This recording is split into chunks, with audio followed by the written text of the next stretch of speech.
a week since Tim joined the ticket. So I wanted to give you just a little bit of an introduction. I know it has been quite a week, I have to say. Yep. Like all of you, I wear a lot of different hats. Or in my case, a lot of different shoes. I'm a mom, I'm a sister, a friend, a retired military spouse. Right now, I'm the First Lady of Minnesota.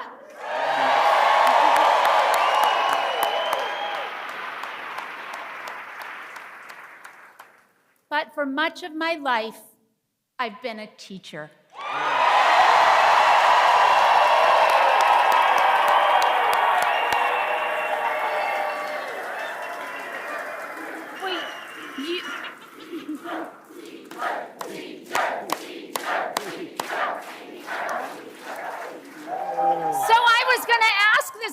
I think you might have answered it, but I'm asking it anyway. Are there any teachers here today?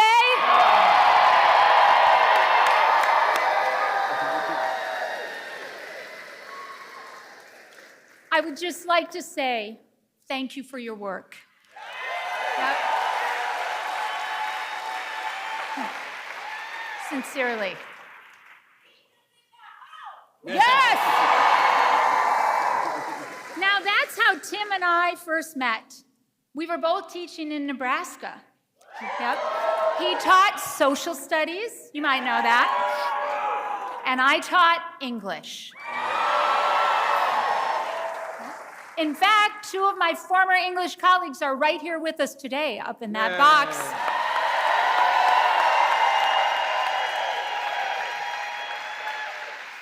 Now, Tim and I even shared a classroom.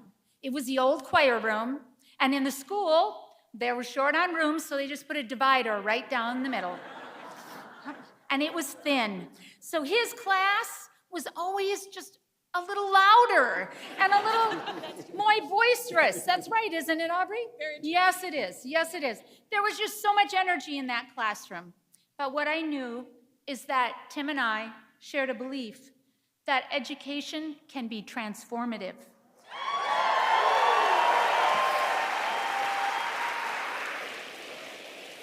And we saw it firsthand, and we still see it firsthand. There was a student named Waylon, and Waylon was a football player on the team Tim coached and a student in my English classroom. Guess where he'd rather be? That's my story. He was brilliant on the football team, but difficult in my classroom. I soon learned that Waylon was reading way below grade level, and he was acting out. And that was actually an attempt to hide that from his peers and from me. So I asked Coach Walz to huddle with me and make a plan. We asked Waylon to stop by my classroom for a few minutes. And I told him that a student who was failing a core class could not participate in school, or in football. That was a school rule. And I had a plan, and Coach Walz was on board. And Waylon said, okay, what is it? And I said, Waylon, if you would come in for tutoring several times a week, before school, lunch, whenever we could make it work, you can keep playing football, but you have to come to tutoring and you have to make progress. He agreed and he worked hard. I started seeing some of that hard work from the football field in my classroom. Waylon's reading began to improve, and he continued the tutoring even after the season ended. We never discussed it, though we just kept reading.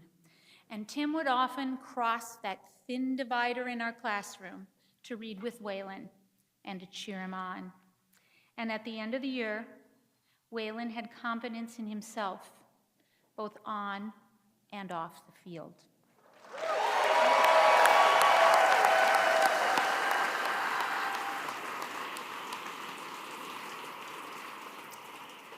He graduated from high school, and educators, you know what that feels like. You know what that feels like. It is what we live for.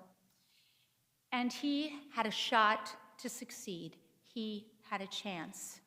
One of the things I love most about Tim is that he believes so strongly that every student, every child, deserves a chance to get ahead.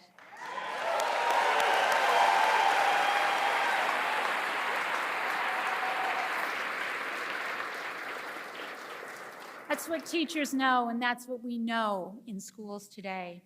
We have some former students here today who experienced this. It's a commitment that I know Vice President Harris shares, and it is a vision that they will fight for every single day in the White House.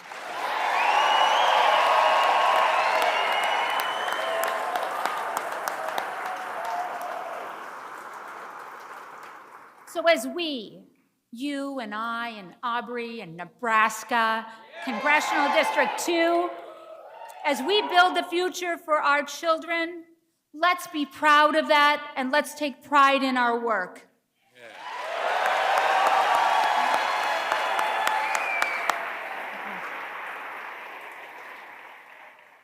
Now, you might not know my mom, but I bet you kind of know my mom. And she used to say to me, Gwen, do the work that is in front of you.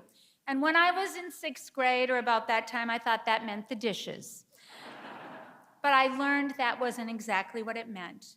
It's advice that is both thoughtful and actionable. So I'm asking you here today, Nebraska, to join me in doing the work that is in front of us. Yeah. Will you?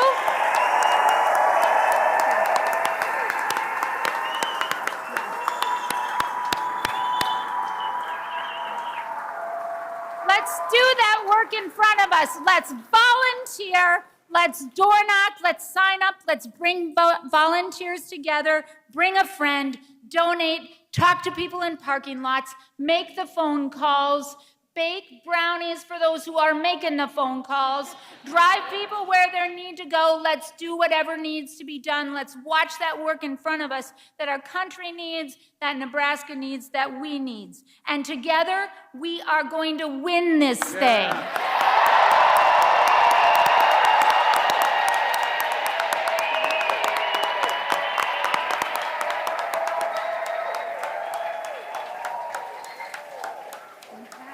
Let's win this. Now it's my honor to introduce someone very special, someone who spent time on both sides of that divider in our classrooms. Aubrey Fman had Mr. Walz for geography and me for English. Right? Yes. Checking. She was a standout student, of course, and she was on the cheer team. So she, along with all of my speech kids, was wanted, right, speech kids? Where are you? Yeah. She was one of the few who could call me Coach Walz. Yeah.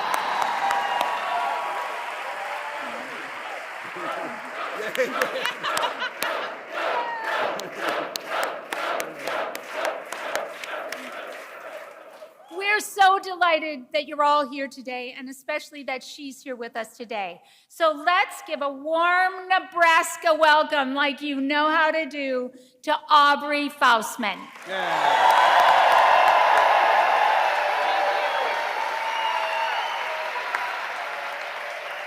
Wow.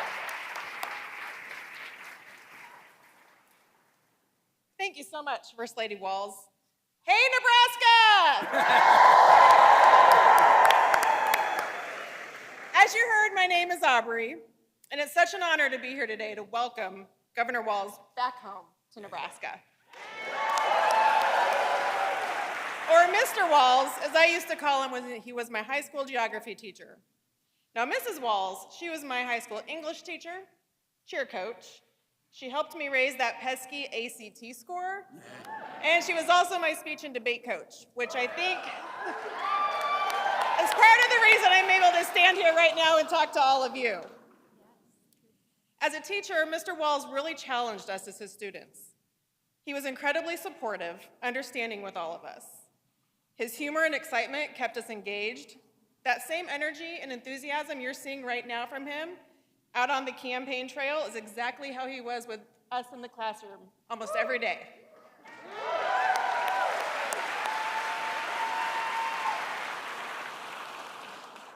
Mr. Walz has a great sense of humor. He's just a common sense, voice of reason, steady guide. And I think that's exactly what we need right now.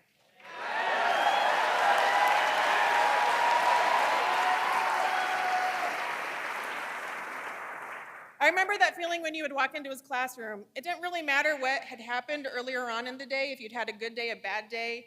You walked into his room and you immediately felt comfortable. He put you at ease, you could focus, you could learn, and we probably laughed a lot too. The first thing I said to my husband when Governor Walz was announced as Vice President Harris's running mate was, I cannot wait for the rest of the country to get to know this guy.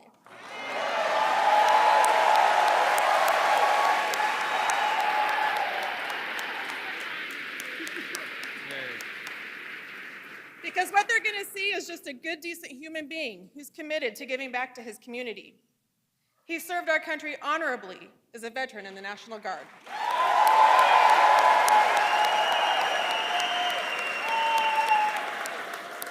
He's never forgotten his small-town roots and has advocated for working families while being in Congress. As governor, he's cut taxes and lowered health care costs. Yes. He's an advocate for women's reproductive rights.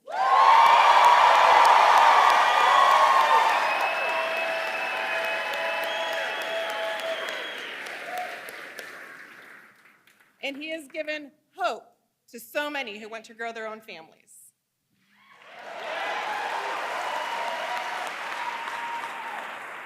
He's still the same champion and coach for the countless of students like me whose lives he touched.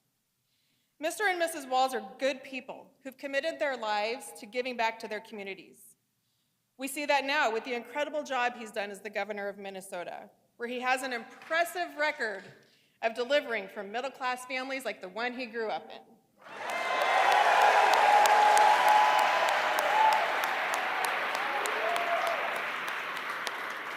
He signed the largest tax cut in state history, passed the largest infrastructure bill in Minnesota history, and with bipartisan support, he cut insulin costs to $35 a month to many Minnesotans.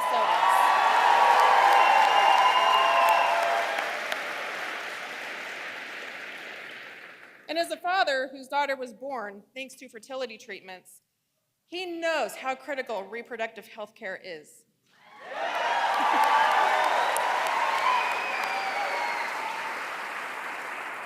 Which is why he made Minnesota the first state to pass a law codifying abortion rights after Donald Trump overturned Roe v. Wade.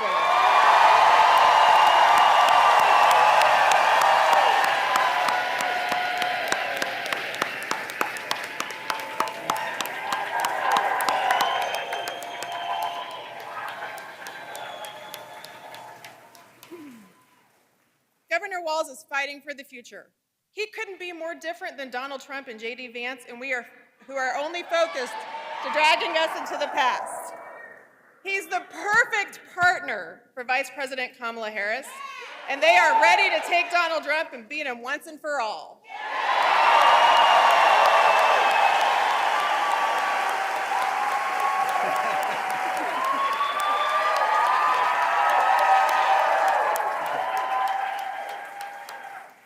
Now it's on all of us to put in the work to send Vice President Harris and Governor Walz to the White House. So let's get to work.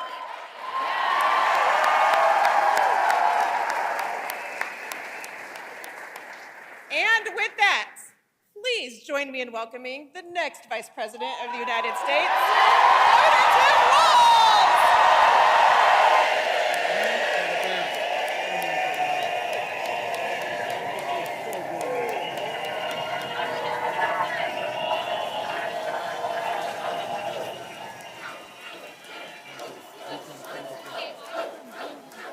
Oh, yeah.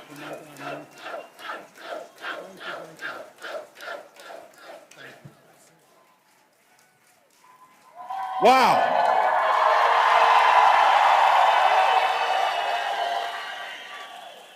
Well, hello, Nebraska. So, thank you. There's nothing as a teacher that makes you prouder than to see the success of one of your former students and to have Aubrey here. So thank you, Aubrey. And can I just say, Nebraska, my God, Jade Dorsey's voice, holy smokes.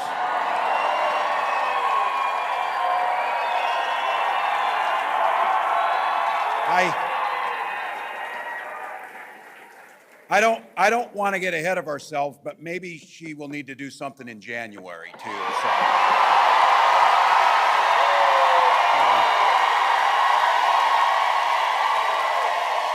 Wow.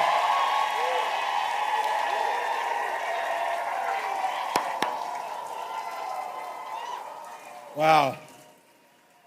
Special thank you to somebody who's been a friend of mine for a long time, who does the hard work to make these types of things happen, the Nebraska Democratic Party Chair, Jane Clabb.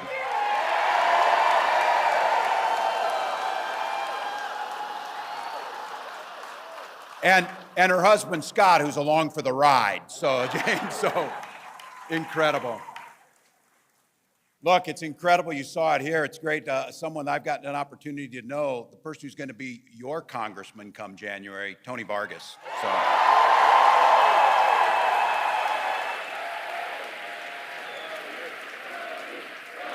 Yeah.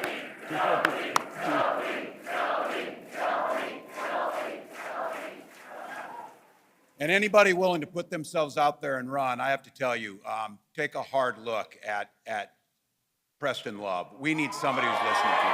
Take a hard look. Take a hard look. Well, I have to admit, it feels pretty good to be back home. So you might have seen, yeah, things got pretty exciting for me over the last 10 days, but not just for me. If you didn't notice, few people showed up in Philly last week. And then about 12,000 showed up, many thousands walking for miles in the heat to a field in western Wisconsin.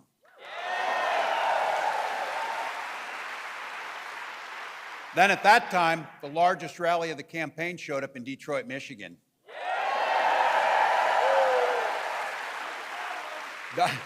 Donald Trump said it was AI. You know what won't be AI? Their ballots come November will not be AI.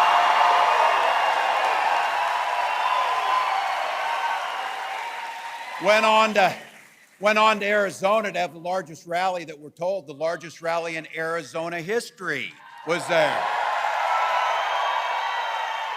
And then get this, in Nevada, it was 109 degrees.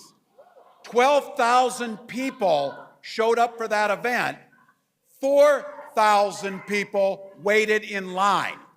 4,000 people waited in line.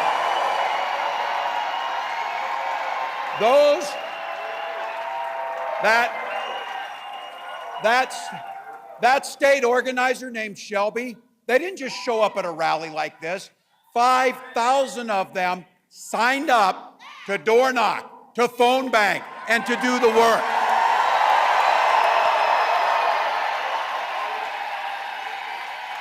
Now Shelby ended up going to urgent care to get an IV because it was 109 degrees out. She knows what this is about. She knows what's at stake. Look, those tens of thousands across this country showed up for the very same reason that you took it. You could have been anywhere on a beautiful Nebraska Saturday in late summer, but you chose to be here.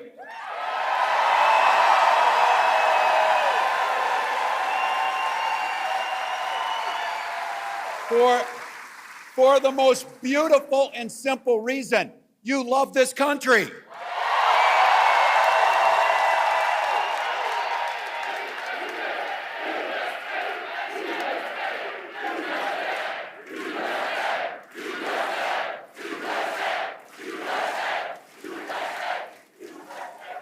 Look, I know firsthand about this place. The people in this state are decent people who show kindness, who show generosity. And you know what I also know about this state? Nebraskans don't fear the future. You make the future.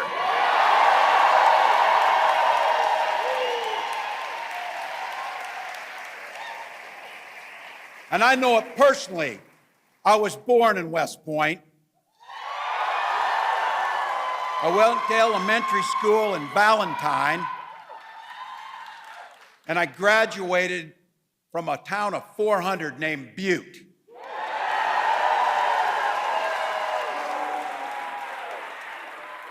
I had 24 classmates, some of them are here today.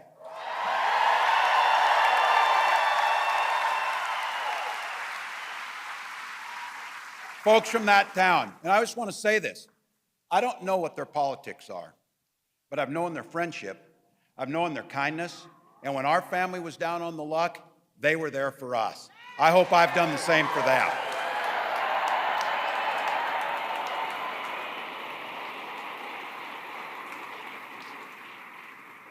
I wouldn't trade growing up in that town for anything in the world. Spent my summers worked with them, working on the farms. I graduated from Chadron State College.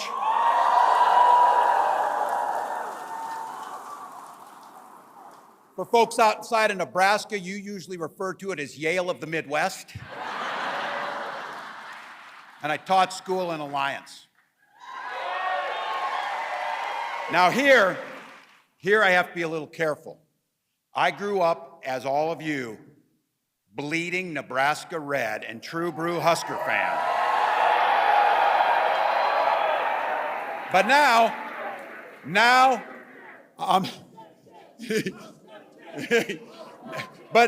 I'm the governor of Gopher Nation. So I know. Look, I'm gonna play it safe. Go Mankato West Scarlets. Never close the yearbook. Never close the yearbook. Look, my mom and dad and those people I grew up with, they taught me some things in those communities. Show generosity towards your neighbor. Work for a common good. They also taught us, and this is for all the people outside of Nebraska, they taught us that chili and cinnamon rolls is the most...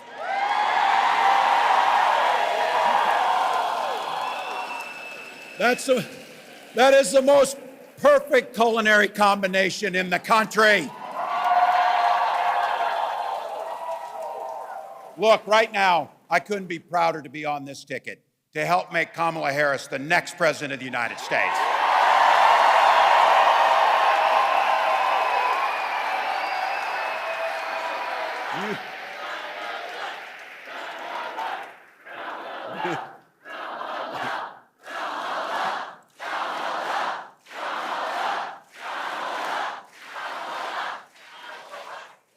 I'm taking these guys with me everywhere we go. Look, you've heard the vice president say this. She said, only in America could a woman from Oakland, California, who worked shifts at the local McDonald's while she got her degree, be our nominee for president of the United States.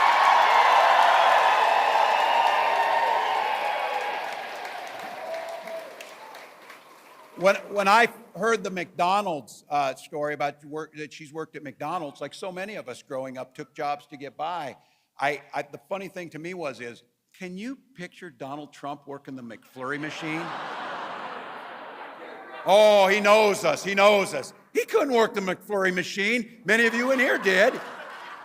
But I have to tell you, from her first day as a prosecutor, and then as a district attorney, and then as the Attorney General of the state of California, a United States Senator, and our Vice President,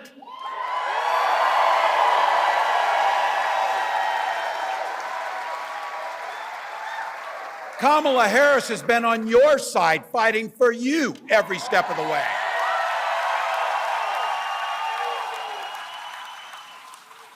She's the one who took on the predators and the fraudsters. She's the one that took on the transnational gangs. She's the one who stood up against corporate greed. And she never hesitated to work across the aisle if it was right for the American people.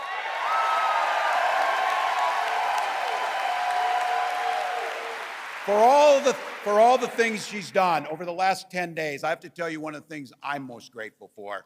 She has brought the joy out in this country. Smile.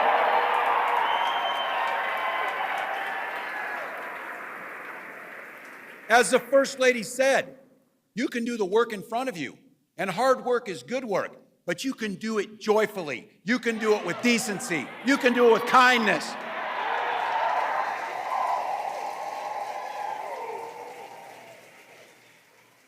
And my community, this state, taught me a little something about a shared commitment. My dad served in the Army during the Korean War. With his encouragement, 2 days after I turned 17, I went and raised my hand and joined the Nebraska Army National Guard.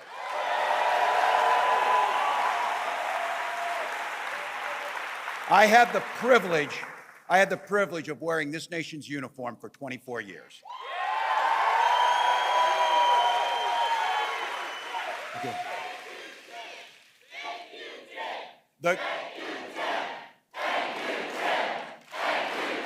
Thank you all.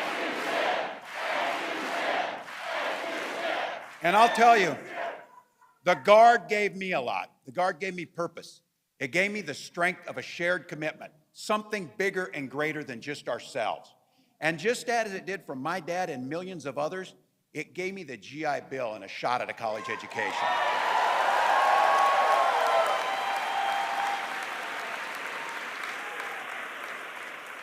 My dad was a teacher. Both my brothers and my sister were teachers. 3 out of 4 of us married teachers.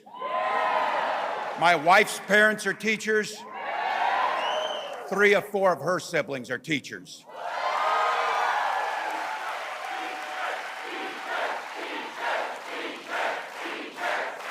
Thank you all.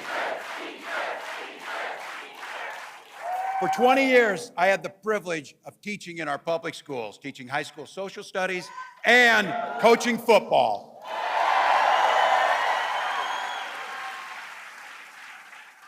To a state championship, too, so. But it was my students and my players who really inspired me to run for office. They saw in me what I was hoping to instill in them, a commitment to the common good and a belief that one person truly can make a difference, each and every one of us. So in 2006, 42-year-old with little kids teaching, I took a leap and ran for Congress. I didn't know it at the time, but in that district that I ran in, there had been one other Democrat since 1892. But even though that district was red, my neighbors graced me with the opportunities to represent them in the United States House of Representatives. And for 12 years, I worked bipartisanly on issues like Veterans Affairs, like agriculture and farm bills, and growing rural economies. I learned how to compromise without compromising my values. As governor of the great state of Minnesota, I took all those experience and skills to tackling some of the most difficult challenges that our state faces. But more than anything else, just like here in Nebraska, Minnesota's strength comes from our values. Values of working together, seeing past differences, and always be willing to be a neighbor to lend a helping hand.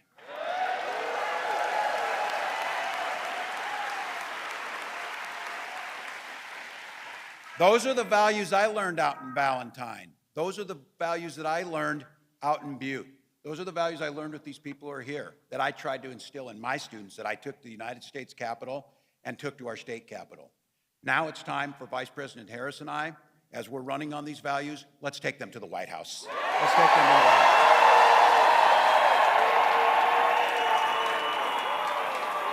House. It's time. It's time. Yesterday, Vice President Harris rolled out a plan to start building an opportunity economy during our first 100 days in office. Cutting taxes, not for the billionaires, but for the folks in this room in the middle class. Taking on those who will price gouge at the grocery stores and other stores.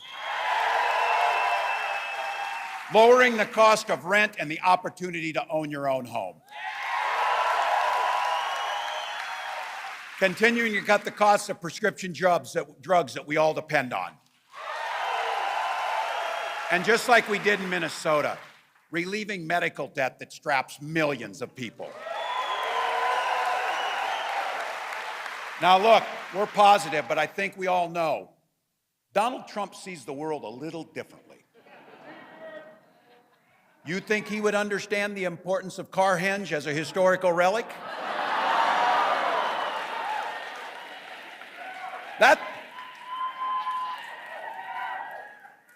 The British made a replica of it out of stone. It's so important, so just so we know.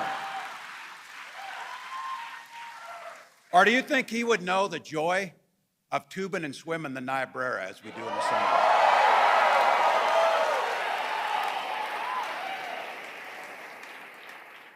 And this one's for the gray hairs in this room. You think that guy could understand the pure joy of pre-gaming at sidetracks before a Husker Sooner game?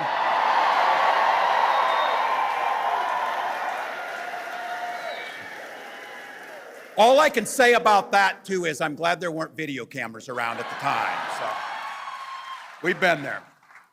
Look, in Nebraska, you got a slogan here. Nebraska, it's not for everyone. Well, it sure ain't for Donald Trump, I'll tell you that.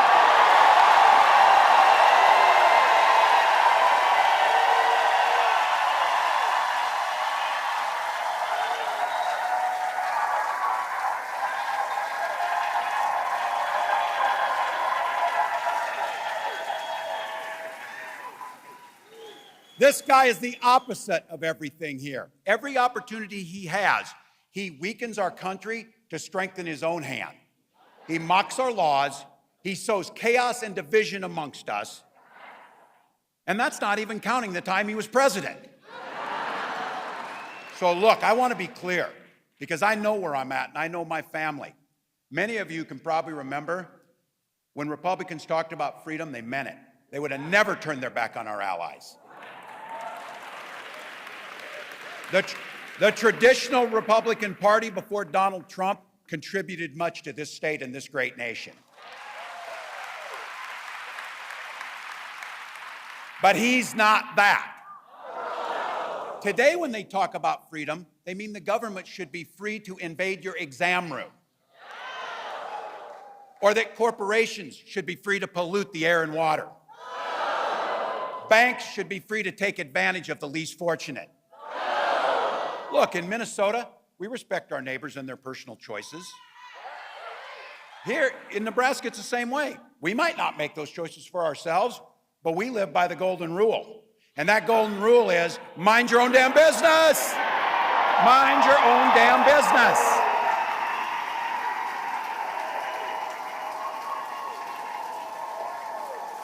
Look,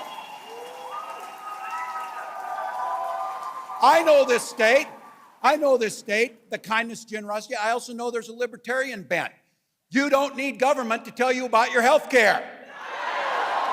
You don't need government to pick your books out that you can read. Look, folks, this becomes really personal. And for me, this idea about the health care decisions we make and the choices about our family, that's your family. You don't need me, you don't need Donald Trump, you don't need anyone in government telling you about your family. But that's exactly what they're doing. That is exactly what they're doing.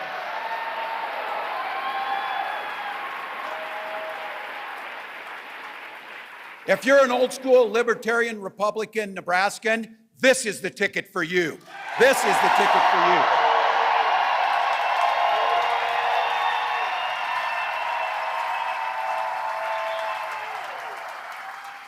When my wife and I decided we want to have kids, we spent years in fertility treatments. And for those of you, you may not have done it yourself, but I guarantee you know somebody who's been through this. And you know the nightmare of waiting for the calls after the treatment, praying that it comes out right, and then that pit in your stomach and that blackness that comes over you when once again it failed. And year after year, you're trying to just have that child. So you better be sure to know it wasn't by chance. When we finally got the news that we were pregnant, and when our first child, our daughter, was born, we named her Hope. We named her Hope.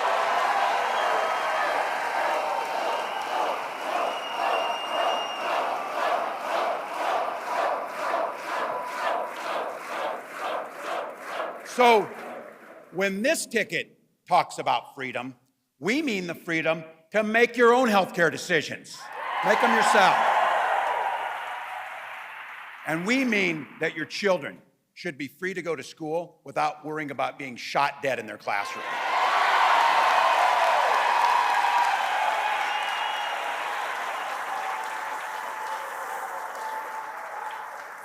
Freedom is when education is a ticket to the middle class, not crippling student loan debt. Freedom, where the air is clean, the water is pure, and your communities are safe. And the freedom to settle our political differences, not by violence, but at the ballot box in November.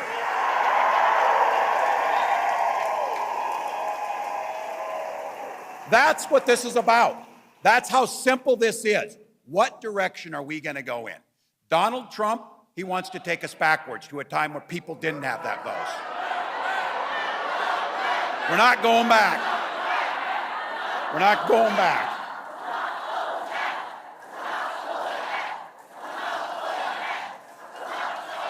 And look, when he tries to play dumb about this 2025 plan, I coached football for enough years. When somebody takes the time to draw up a playbook, they plan on using it. He knows what this will do: restrict our freedoms, rig the economy for the ultra-rich by punishing the middle class. If he returns to the White House, he's going to pick up just where he left off. But the people around him who worked with him the first time are already telling us it will be much, much worse. Raising costs on you while making it easier for billionaires. Repealing the Affordable Care Act so we can go back to pre-existing conditions and making it impossible to get health care. And they're very clear about this. They're very clear. Gut Social Security and Medicare for those tax cuts for the wealthy, and ban abortion across this country. We know in this room abortion is health care, and again, that's your decision to make. That's your decision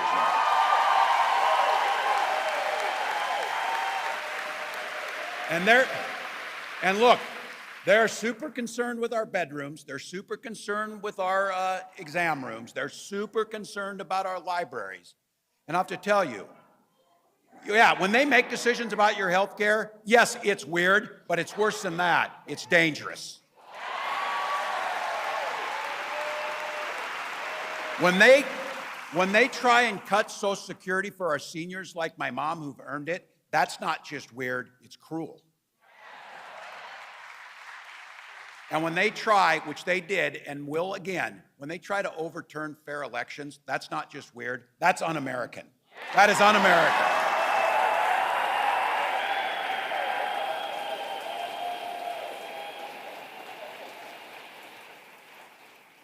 And this idea about knowing us, let me ask you something on this. Do you think J.D. Vance knows one damn thing about Nebraska? He's going to be here next week. You think he's ever had a runza? You think he's ever had a runza?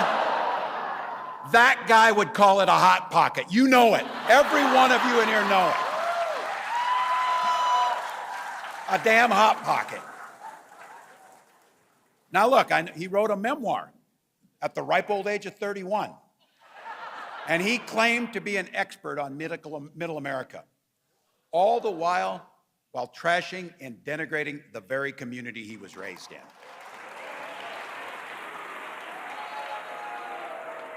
Look, folks, in the heartland and in Nebraska and in Minnesota, we don't need a Yale-educated philosophy major backed by billionaire venture capitalists to tell us who we are. We know who we are. We know who our neighbors are.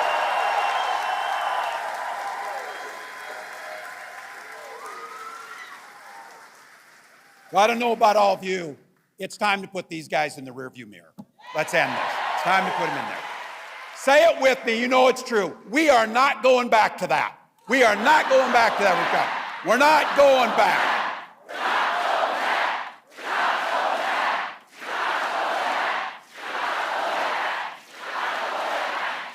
So look, over the next 80 days, Vice President Harris and I will be across this country. Tomorrow, I'll be up working Western Pennsylvania. And I guarantee you, Western Pennsylvania knows a little about football and they know a little about neighborliness too up there. So we got 80 days, people. That's easy. And as I've been saying, I'm going to ask you this. 80 days, work hard. We can sleep when we're dead. We can sleep when we're dead.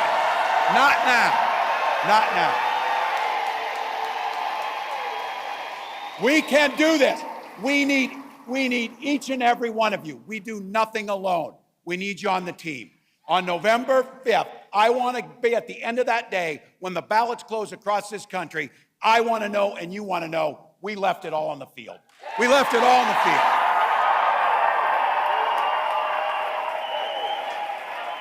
Leave it on the field. Because each and every one of you believe exactly what Kamala Harris believes. We believe in the promise of America. We just have to fight. We just have to fight for it. Because as the next president of the United States says, she says it often, when we fight, we win. When we fight, we win. When we fight, we win. Thank you, Nebraska. Let's go.